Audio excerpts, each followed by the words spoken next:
বাংলাদেশে আয়নাগরের দুষ্ট সংস্কৃতি সংযোজন করা হয়েছে। জায়গায় জায়গায় আয়নাগর ছিল, এ বাস্তবতা আজকে কেউ স্বীকার করে না। দেশের অভিযাত্রায় যারা যেখানে যে অবদান রেখেছেন তাদের সকলের প্রতি আমরা গভীর কৃতজ্ঞতা জ্ঞাপন করছি। ৭১-এর মুক্তিযুদ্ধ থেকে শুরু করে ২৪-এর গণ অভ্যুত্থান পর্যন্ত এই দীর্ঘ পথ পরিক্রমায় বাংলাদেশের অনেক কিছু অর্জন করার ছিল, হয়তোবা তার কিছু অর্জিত হয়েছে, কিন্তু একটি স্বাধীন দেশের নাগরিক হিসাবে জনগণের যে প্রত্যাশা ছিল সেই প্রত্যাশার মূল জায়গাগুলোই আজকে অপূরণ থেকে গিয়েছে। দেশের বুকে আইনের শাসন প্রতিষ্ঠিত হয়নি, নাগরিকদের মানবাধিকার নিশ্চিত হয়নি, দেশের স্বাধীনতা এবং সার্বভৌমত্বকে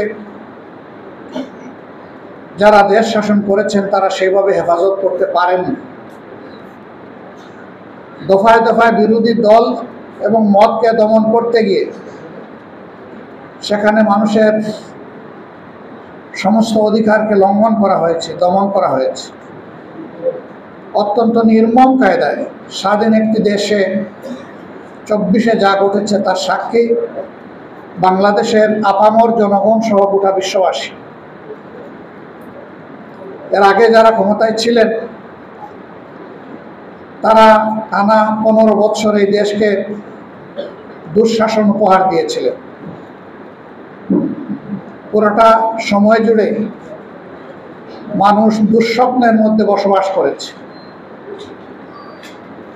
হাজারো জীবনের বিনিময়ে অসংখ্য মানুষের পঙ্গুত্ব বরণ করা, জেল এবং জুলুমের স্টিম রুলার এই জাতির উপর চাপিয়ে দেওয়া হয়েছিল।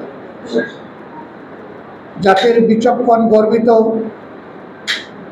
নেতৃবৃন্দকে প্রতিহিংসার বশবর্তী হয়ে কাউকে বিচারিকভাবে হত্যা করা হয়েছে, আবার কাউকে বিনা বিচারে হত্যা করা হয়েছে।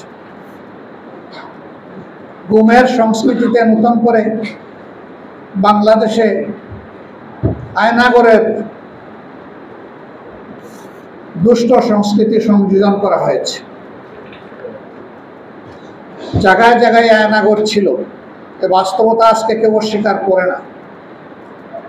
ইতিমধ্যে জাতিসংঘের ট্যাক্স ফাইন্ডিং কমিটি এবং মানবাধিকার কমিশন তারা জুলাই এবং আগস্টে ঘটে যাওয়া ঘটনাবলীর ব্যাপারে একটা রিপোর্ট পেশ করেছে। এই রিপোর্টে বিগত সরকারকে স্পষ্টভাবে দায়ী করা হয়েছে। প্রিয় দেশবাসী, সাংবাদিক বন্ধুদের মাধ্যমে আমরা আপনাদেরকে জানাতে চাই যে আমরা সকলেই বর্তমানে একটা বিশেষ অবস্থায় জাতির একটি গুরুত্বপূর্ণ বাঁকে আমরা অবস্থান করছি। এই বাঁকটি সফলভাবে আমাদেরকে অতিক্রম করতে হবে ইনশাআল্লাহ। বিশেষ করে গত কয়েকদিন ধরে দেশে ঘটে যাওয়া অনেকগুলা ঘটনা প্রিয় দেশবাসীকে এবং এই দেশের মানুষ যারা প্রবাসে আছেন সবাইকে বিচলিত করে তুলেছে।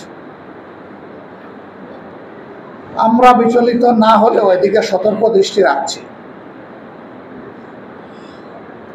একটি দায়িত্বশীল সংগঠন হিসাবে এই পরিস্থিতিতে জামাত ইসলামী চুপ করে থাকতে পারে না।